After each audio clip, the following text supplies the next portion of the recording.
మన రాష్ట్రపతి యేసుప్రభు నామంలో మీకు అందరికీ వందనములండి.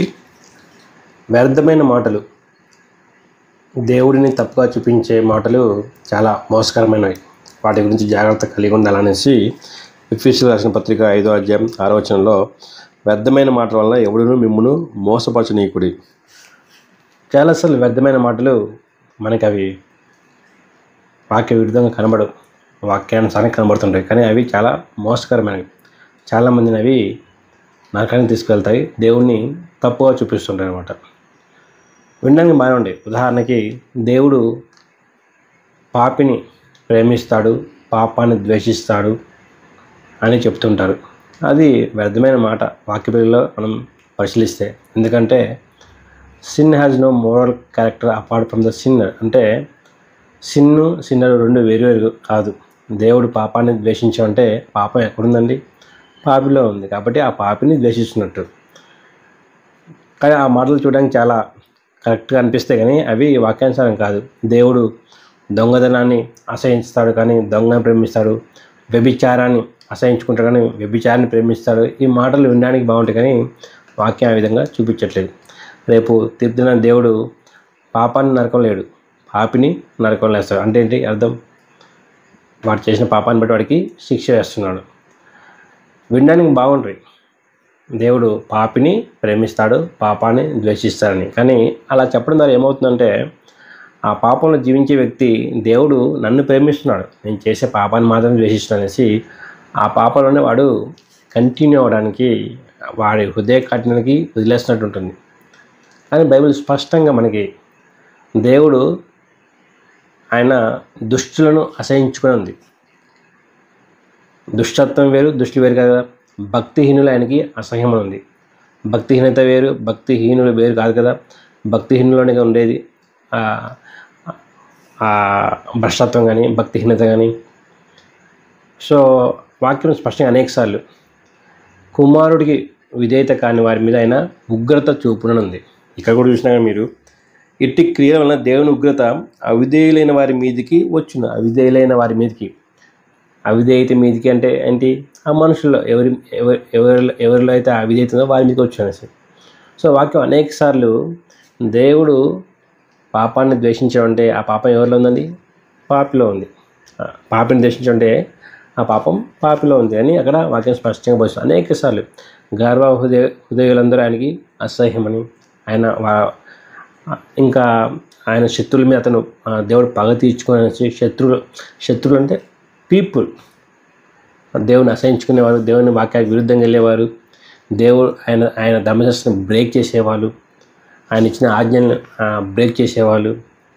దేవుడు వారిలో ఆయన యొక్క మోరల్ ఆ కాన్షియస్నెస్ ఉన్నప్పటికీ కూడా వాళ్ళు ఇష్టం వచ్చినట్టు దాన్ని బ్రేక్ చేసేవాళ్ళు. వీళ్ళందరూ ఎవరండి? దేవునికి అయిష్టులు. దేవుడు వారిని అసహించుకుంటుండండి. మనం కీర్తన చూస్తే ఆయన న్యాయం తీర్చే దేవుడు, ప్రతి దినము కోప్పడు దేవుడు.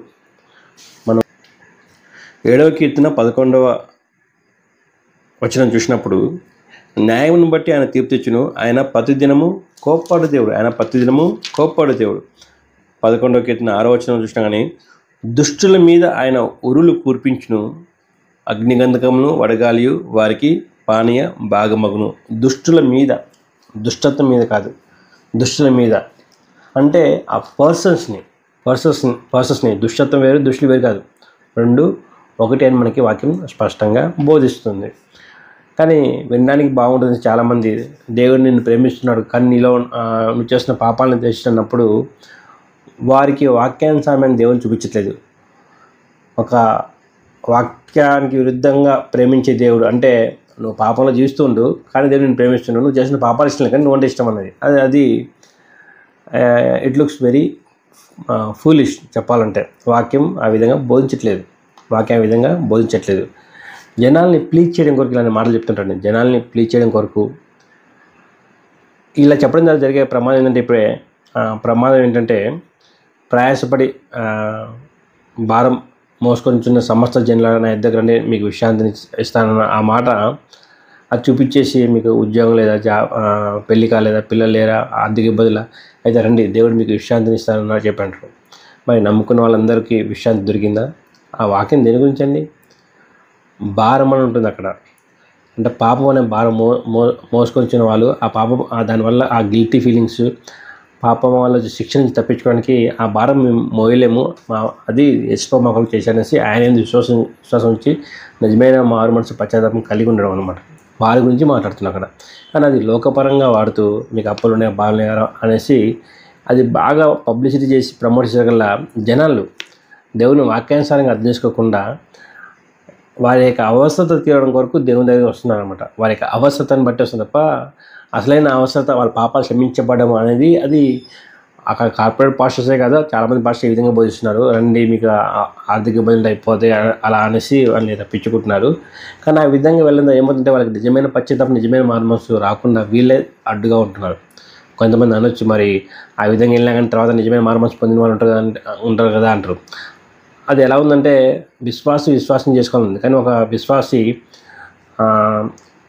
ఒక అవిశ్వాసం చేసుకున్నాడు, కానీ దేవుడు తర్వాత కృప చూపించి ఆ అవిశ్వాసం కూడా విశ్వాసంగా మార్చాడనుకోండి, దాని అర్థము మిగతా వారందరూ అవిశ్వాసం చేసుకొని దేవుడే మారుస్తారా? కాదు కదా. అలాంటి ఛాన్సెస్ తీసుకోకూడదు కదా. కొన్నిసార్లు అలా జరగకపోవచ్చు కదా. చేసుకున్న తర్వాత దానికి తగ్గ వీళ్ళే అవిశ్వాసంగా మారే అవకాశం ఉంటుంది కదా. కాబట్టి వాక్యం ఎలా ప్రకటిస్తుందో మనం అలా ప్రకటించాలి.